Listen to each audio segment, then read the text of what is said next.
Warahmatullahi wabarakatuh. Waalaikumsalam, Bu. Oke, saya tidak memaksa ya, kalau bisa ikut Google Meet silakan, kalau tidak bisa tidak apa-apa. Nanti insya Allah saya berikan rekamannya di hari Sabtu ya. Kamu bisa eh, bisa klik aja, kemudian kamu bisa tonton gitu ya, bisa lihat penjelasan dari pertemuan kelima. Oke, kita lanjut ya. Oke.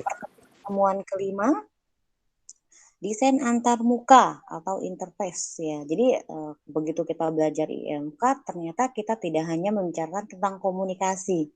Bagaimana sih antara kita dengan komputer? Ternyata desain antarmukanya, interface-nya pun dibicarakan ya. Oke, kita lihat gimana sih interface. Jadi awal ya. Jadi kalau kita ngeliat orang kan awalnya ya, pertamanya ya, cakep apa enggak gitu ya. Nah, kalau di sini desainnya. Oke, kita lihat. Desain antar Dasar desain antarmuka merefleksikan model mental user, merefleksikan kombinasi pengalaman dunia real, pengalaman dari software lain, dan penggunaan komputer secara umum. Maksudnya gimana? Mengkombinasi, menyatukan ya. Gimana sih yang diinginkan si user dalam kenyataannya ketika dia berinteraksi dengan komputer? Pengalamannya menggunakan software lain, misalnya ketika si A gitu kan ya, menggunakan software B, sama nggak sih antara si C ketika menggunakan software B? Apakah mengalami kesulitan atau enggak ya? Dan penggunaan komputer secara umum. Jadi kalau sekarang itu kayak kita ya, pada dasarnya kan sekarang penggunaan teknologi sudah bukan hal yang asing. Kamu mau pergi naik Gojek gitu ya, naik ojek harus pergi ke pangkalan mencari ojek, ya kan? Harus jalan dulu, kemudian belum lagi nanti dikerjain sama orangnya. Kalau kita nggak tahu jalan, diajak muter ongkosnya lama. Kalau sekarang kita sudah cukup tinggal di rumah aja, pesen gitu ya. Semua orang bisa. Jadi software aplikasi yang digunakan gampang. Ya, nenek-nenek juga bisa menggunakan itu. Itu ya, jadi mudah. Antar mukanya dibuat mudah. Ya, kita tinggal klik aja tujuan kita mau kemana, kondisi kita lokasi kita ada di mana, mau kemana, udah tampil. Berapa harganya, terus nungguin tukang ojeknya datang. Ya, jadi penggunaannya itu sekarang semuanya sudah serba dipermudah ya. Jadi makanya desain antar muka itu semuanya harus mempermudah.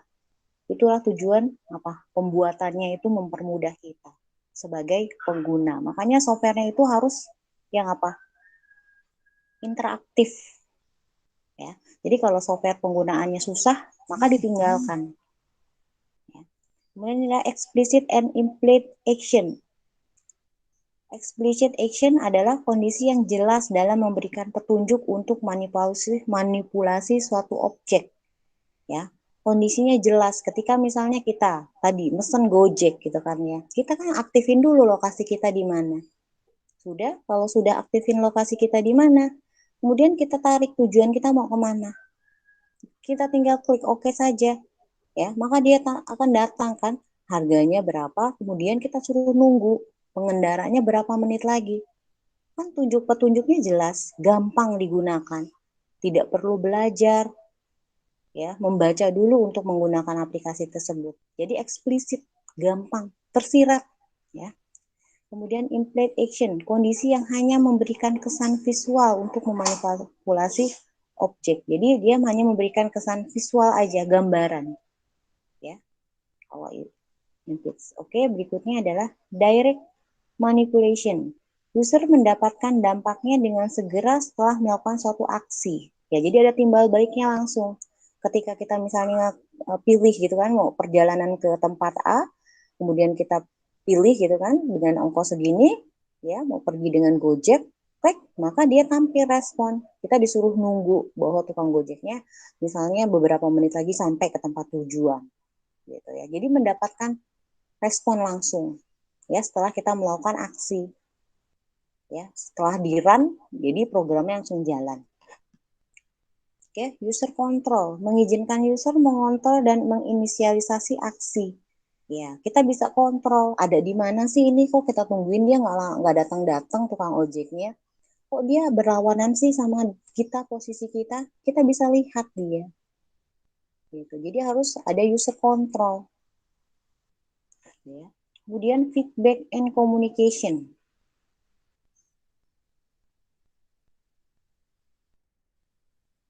ya, sama seperti kita menjalankan program ya, ketika kita run gitu kan ya, terdeteksi kesalahannya ya, kita diminta untuk apa, untuk membenarkan ya, yang salah itu harusnya diganti apa sih ya. Kemudian feedback and communication, selalu memberikan user apa yang terjadi dari suatu aksi. Tadi sama dengan direct, dampaknya, timbal baliknya, feedbacknya seperti apa. Ya, ketika kita run, ada kesalahan enggak sih? Ya, ketika ada kesalahan berarti kita diminta untuk memperbaiki. Kayak kamu kan belajar C++ ya. Ketika di run, di kontrol F9, ya kalau ada kesalahan warnanya merah, kurang koma aja atau salah titik koma saja, dia merah warnanya. Ya, ada kontrol, ada feedback, direct manipulasinya langsung berdampak ketika kita benar ya kan menuliskan listingnya, langsung dampaknya kita dapat rasakan bahwa kita diminta input apa gitu. Kemudian prinsip desain antarmuka, konsistensi. User dapat mentransfer pengetahuan dan kemampuan dari suatu aplikasi ke aplikasi lain ya. Jadi kita bisa lihat ya, mentransfer pengetahuan ya, ketika kita misalnya kalau kita belajar bola C++ ya, ini kayak gini loh. Tapi ketika kita belajar web, ternyata dia seperti ini. Ya, jadi dari satu aplikasi ke aplikasi lain. Bahasanya lihat, ada yang GUI, kemudian ada tekstual. Kita bisa lihat transfer pengetahuan. Lebih enak yang mana sih kalau kita menggunakan? Apakah kita menggunakan VB, menggunakan C++ atau belajar menggunakan Dreamweaver, gitu kan ya? Misalnya belajar membuat web, ya kan kita bisa lihat konsisten mentransfer pengetahuan dan kemampuan satu aplikasi ke aplikasi lain. Bisa nggak sih dia ditransfer? Bisa nggak sih kita menerapkannya ini? Kemudian what you see is what you get. Tidak ada perbedaan antara yang dilihat di layar dengan hasil output ya. Jadi pada dasarnya ketika kita menginputkan, maka outputnya itu yang kita inginkan. Ya, jadi tidak ada perbedaan. Kalau ada perbedaan ya ini mungkin kesalahan ya. Masa kita misalnya kita meminta Google gitu kan ya, tolong carikan informasi tentang kondisi geografis DKI Jakarta gitu ya. Maka yang ditampilkan kondisi perekonomian apa? Kondisi pertanian, padahal di Jakarta nggak ada pertanian ya. Itu salah. Nah, ini nanti lebih ke apa? Cara yang dilihat di layar dengan hasil outputan ya harus sesuai. Seperti kamu belajar C++ misalnya atau belajar web. Ketika kamu meminta menuliskan listing input, maka outputnya itu yang keluar. Kemudian aesthetic integrity. Informasi diorganisasikan dengan baik dan konsisten dengan prinsip desain visual yang baik ya. Ketika kita membuat desain awal itu harus menarik ya, khususnya misalnya web gitu ya, kalau kamu belajar web. Kenapa? Karena kalau nggak menarik, orang akan sulit meninggalkan. Seperti desain aplikasi yang ada di Gojek. Itu dibikin ya semudah itu, sesimpel itu. Kenapa? Biar gampang ya. Kita bisa bisa apa? Bisa tertarik, mudah digunakan. Oke. Interface desain meliputi antarmuka program internal dan eksternal serta desain untuk antarmuka pengguna. Ya, jadi di sini adalah desain interface-nya meliputi internal dan eksternal. Desain antarmuka internal dan eksternal diarahkan oleh informasi yang diperoleh dari model analisis ya. Tergantung model analisisnya. Berikutnya, desain software yang baik, high performance. Software yang dibuat mempunyai performance yang tinggi walaupun digunakan oleh beberapa user. Ya, diharapkan harus punya ini kemampuan yang tinggi, performa ya. Kenapa? Karena biar kalau digunakan beberapa user nggak ngehang. Kayak kamu misalnya pengen lihat nilai kamu gitu kan ya, pada saat hasil ujian ya kan BSI banyak ya. Tapi loading terus ya kan, nggak bisa kamu lihat berapa sih nilai kamu. Nah itu kan harus diperbaiki kan, namanya high performa. Ya, walaupun digunakan oleh beberapa user, tapi tetap bisa diakses. Mudah digunakan. Software yang dibuat punya sifat easy to use, mudah digunakan, sehingga tidak membutuhkan proses yang lama untuk mempelajarinya. Sebentar.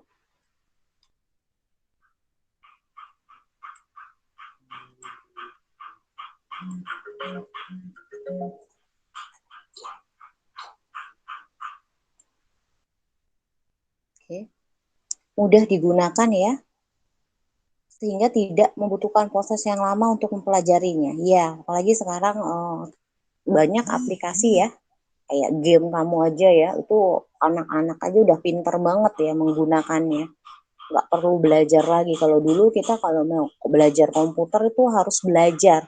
Kalau sekarang kamu anak kecil aja udah bisa main laptop ya, udah tahu pencet apa gitu ya.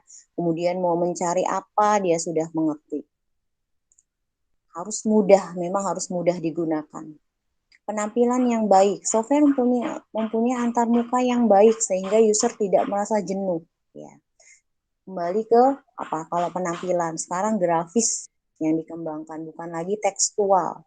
Kalau kamu punya software yang tekstual, misalnya kayak C++ gitu kan, ya itu kan tekstual. Kamu harus menginputkan ya, nggak ada desainnya. Beda dengan web. Kalau web kan semua bermain di desain, perpaduan warna, kemudian gambar dan sebagainya harus apa, tertarik, punya penampilan yang baik. Reliability, kehandalan. Sejauh mana suatu software dapat diharapkan untuk melakukan fungsinya sesuai dengan ketelitian yang diperlukan. Ya, harus punya ketelitian. Tadi seperti saya bilang, ketika kita membuat suatu program, kita run, ya tahu kesalahannya di mana. Dia bisa mendeteksi, ya, misalnya memberikan warna merah dan sebagainya. Reliability, maksudnya adalah ketelitian yang diperlukan. Mampu beradaptasi. Sejauh mana software yang dibuat mampu beradaptasi dengan perubahan teknologi yang ada. Ya, kalau dulu kamu menggunakan misalnya Windows 2013, sekarang kan sudah berubah, sudah beradaptasi. Yang kekurangan dahulu sekarang sudah diperbarui. Kalau dulu kamu moto itu pakai kamera, sekarang bukan kamera handphone ya. Dulu masih ada bentuk kamera yang kayak zaman dulu tuh ya. Kalau sekarang sudah pakai handphone, udah handphone pun kameranya sudah bagus-bagus. Sekarang sudah Android semua. Kalau dulu mau nelpon cuma bisa SMS-an dengan telepon doang. Sekarang semuanya sudah bisa dilakukan. Bahkan yang jauh aja kamu bisa lihat mukanya ya, berhadapan langsung menelpon. Interoperability. Software yang dibuat harus mampu berinteraksi dengan aplikasi lain. Biasanya dapat lihat dari adanya fasilitas untuk ekspor dan impor data dari aplikasi lain. Ya, diharapkan setiap software yang ada bisa ekspor dan impor. Kenapa? Misalnya kita punya gambar atau punya data ya di software lain, maka harus diekspor, diimpor. Kayak kita belajar web ya, kita membuatnya gitu kan ya, bukan kita membuatnya. Jadi kita mau nyalahin gitu ya, kita mau ngeran di laptop lain ya harus diapain? Diekspor atau diimpor. Diharapkan harus memberikan kemudahan ketika kita menjalankannya misalnya di laptop lain, di laptop orang, atau kita mau ya mau mengambil data dari apa? Dari software yang lain. Mobility. Software yang dibuat dapat berjalan pada bermacam-macam sistem operasi. Ya, diharapkan seperti ini. Ya, software yang dibuat dapat berjalan pada bermacam-macam sistem operasi. Kalau misalnya cuma satu itu aja pasti bakal ditinggal. Kenapa? Karena tidak apa? Tidak interaktif, ya, tidak mudah digunakan. Ya, jadi cuma bisa menggunakan itu saja. Oke, selanjutnya mengambil keputusan dalam desain. Aplikasi semakin membesar dan menjadi semakin lambat prosesnya. Ya, kalau aplikasinya besar, prosesnya lama, seperti handphone ya. Kalau banyak yang disimpan, kadang semakin lama. Nanti ke depannya tidak ada itu ya. Jadi semuanya diharapkan bisa menampung sebanyak mungkin gitu ya. User interface pada aplikasi semakin kompleks, ya pasti. Semakin kompleks, semakin banyak, ya, semakin besar penyimpanannya. Waktu yang diperlukan untuk mengembangkan fitur baru menjadi lebih lama. Ya, karena belajar apa? Karena terus mengalami perubahan. Dan perubahan itu harus ke yang arah lebih bagus. Ya, sehingga perlu mengembangkan fitur baru. Dokumentasi aplikasi dan dokumentasi hub menjadi lebih melebar. Resiko adanya efek pada fitur yang sudah ada. Ya, kadang-kadang ada efek ya ketika kita mengupdate. Meningkatkan waktu yang diperlukan untuk memvalidasi aplikasi. Ya, pastilah ketika kita memvalidasi biasanya ada waktu, tapi diharapkan tidak meningkatkan waktu yang jauh gitu ya. Misalnya harus lama nungguin. Oke. Mendesain layout ya. Ternyata desain layout ini sangat penting ya. Oke, ada model aplikasi. Ada 3 model aplikasi. Pertama, berbasis dokumen. Aplikasi ini menghasilkan sebuah dokumen berupa file-file yang nantinya bisa dibuka dan dirubah kembali jika perlu. Aplikasi yang berbasis dokumen seperti Microsoft Word, Excel, OpenOffice, Corel, Photoshop, dan lain-lain. Ini berbasis dokumen ya. Biasanya ini sering keluar sih. Contoh aplikasi berbasis dokumen ya, di UTS. Kemudian berbasis non-dokumen menghasilkan apa? Aplikasi ini sifatnya tidak menghasilkan dokumen yang bisa dibuka dan dirubah kembali. Contoh dari aplikasi basis non-dokumen adalah Microsoft Outlook, MySQL, dan Mayop. MySQL kayaknya kamu sudah belajar ya, bahasa SQL. Nah, Mayop ini untuk orang-orang akuntansi, ini bukan dokumen, tapi non-dokumen. Kalau dokumen tuh kalau contoh kamu ngetik ya, itu dokumen. Udah paham lah. Kemudian utilitas. Model ini sifatnya adalah untuk menunjang saja, sifatnya hanya tambahan. Ada kecenderungan aplikasi seperti ini menekankan pula pada style di samping fitur aplikasi. Contoh dari aplikasi ini adalah seperti aplikasi untuk mendengarkan musik dan menonton video. Ya, aplikasi untuk antivirus. Ya, Winamp ini udah nggak ada lagi ya media player ya. Sekarang semua YouTube langsung ya. Ini pun sudah mulai ditinggal utilitas. Lihat layout berbasis dokumen. Bentuknya ini contohnya adalah Microsoft Word. Lihat, bagiannya ada header, menu bar, toolbar, kemudian ada pen, lembar kerja. Oke, ini adalah layar dokumen. Ini non-dokumen, MySQL dan Mayop. Ini Mayop untuk accounting, MySQL kamu belajar database MySQL. Layout utilitas ini Power DVD Excel. Ya, contohnya ya, masih ada juga sih di laptop kamu bisa ya. Tapi sekarang semua sudah online sih. Kita dengerin musik aja langsung dari YouTube. Oke. Cara pendekatan. Terdapat 2 pendekatan dalam merancang tampilan, yaitu User-Centered Design Approach. Pendekatan perancangan berbasis pengguna merupakan istilah yang dipakai untuk menggambarkan filosofi perancangan. Konsep user menjadi pusat dalam proses pengembangan sifat dan tujuan. Konten, lingkungan sistem, semua didasarkan dari pengalaman pengguna. Ya, ini menggambarkan filosofi perancangan. Jadi konsepnya pada dasarnya user menjadi pusat. Dia maunya kayak gimana sih perancangannya itu? Ya. Oke. Kemudian user design approach, pendekatan perancang interface yang dibuat oleh programmer untuk user. Jadi bedakan ya. Kalau ini lebih ke user, ini lebih ke si programmer yang buat. Jadi tergantung yang buat. Programmer berusaha membuat interface sebaik-baiknya berdasarkan pengalamannya setelah jadi diberikan ke user. Itu bedanya ya. User-centered design approach dengan user design approach.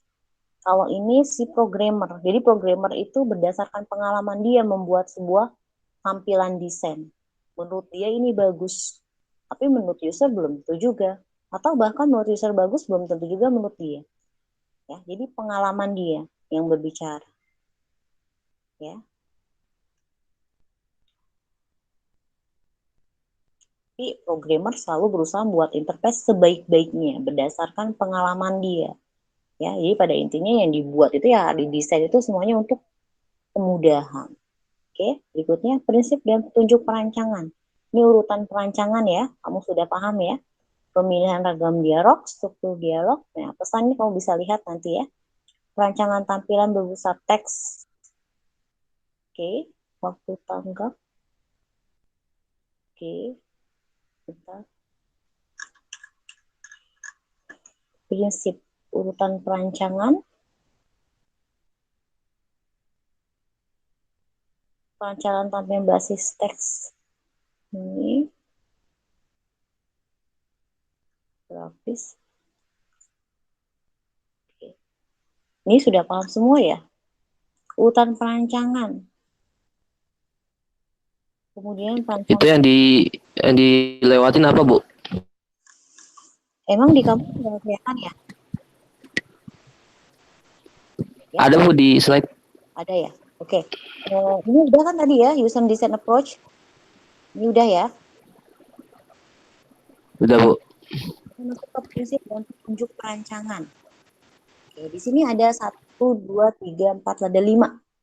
Ada 5 prinsip dan petunjuk perancangan. Urutan perancangan, pemilihan ragam dialog. Ragam dialog udah tahu ya? Ragam dialog? Ragam dialog? Belum, Bu. Belum? Oke. Ini kemarin kita di pertemuan keberapa ya? Bicara tentang ragam dialog, atau nggak salah pertemuan keempat deh. Bicara tentang ragam dialog. Sebentar saya buka pertemuan keempat. 6, 7 deh. Ya, kemarin kita pertemuan keempat belajar tentang ragam dialog. Ya, ragam dialog. Oke, sebentar.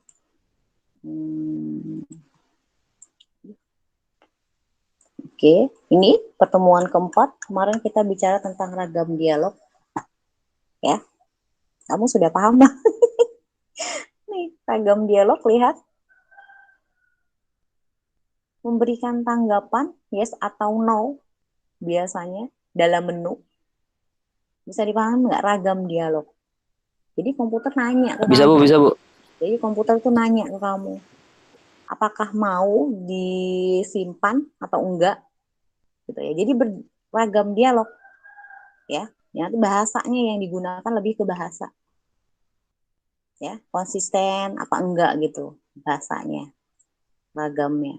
Oke, yang berikutnya berarti pertemuan kelima. Ragam dialog udah ya. Rancangan struktur dialog. Nah, tadi struktur dialognya dipelajari. Format pesannya gimana sih? Mudah apa enggak? Singkat apa enggak? Gitu ya. Kemudian perancangan tampilan berbasis teks. Urutan penyajiannya. Kelonggarannya. Dia masuk ke sini ya. Tadi ya. Ya, kelonggaran. Jadi ragam dialog nih. Perintahnya tunggal. Bahasa ini yang kemarin sudah kita bahas. Ya, ragam dialog, comment line gitu ya. Tuh. Oke. Perancangan tampilan basis grafis terdapat 5 faktor yang diperlukan. Ilusi pada objek, hutan visual dan fokus pengguna, struktur internal, kosakata grafis, kesesuaian dengan media. Ya, ini masuk ke dalam grafis. Waktu tanggap penanganan kesalahan. Oke, kesalahan lihat ada. Oke. Komponen antarmuka grafis adalah bentuk-bentuk tampilan antarmuka yang dipakai pada paket-paket program aplikasi, baik yang bekerja pada mode teks maupun pada mode grafik. Ya, teks dan mode grafik aja sebetulnya yang jadi apa? Jadi intinya ya. Bentuk-bentuk tampilan antarmuka yang dipakai pada paket-paket program aplikasi, baik mode teks maupun grafis. Ya, memang itu aja sih sebetulnya. Komponen antarmuka grafis ada tombol tekan, text fill, text area, ya ini sudah kalau kamu belajar program yang ini sudah tahu ya, tombol radio, list box dan sebagainya. Tombol tekan, ya. Digunakan untuk mengaktifkan suatu aktivasi apabila tombol tersebut ditekan menggunakan mouse. Ya, ini tombol tekan. Lihat text fill paham ya? Kamu sudah belajar web kan? Sudah, Bu. Sudah belajar web, udah tahu lah nih text fill. Ya, text area. Ini sudah paham text area.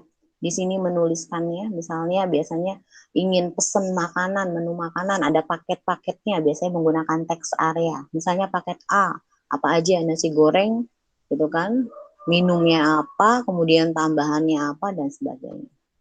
Oke, spin box sudah tahu ya, contohnya adalah jam. Nih, atas dan bawah tahun ya, ini spin box. Oke, checkbox bisa kamu pilih ya, yang mana aja misalnya kalau di dalam restoran, makanannya kamu pilih ayam goreng, kentang, dan sebagainya, checkbox. Kemudian tombol radio, kamu pilih salah satu nih, contohnya adalah portan dan landscape. Oke, list box. Oke, combo box ini ya, kita lihat tanda panahnya. Oke, oke. Ini bisa kamu baca ya, piranti bantu sederhana ya. Karena anak saya sudah mulai nangis. Oke, nanti kamu bisa tanyakan Bisa, Bu, bisa. di WA grup ya. Oke, kalau sudah saya akhiri ya. Oke, Bu, siap. Warahmatullahi wabarakatuh. Waalaikumsalam warahmatullahi wabarakatuh. Waalaikumsalam warahmatullahi wabarakatuh.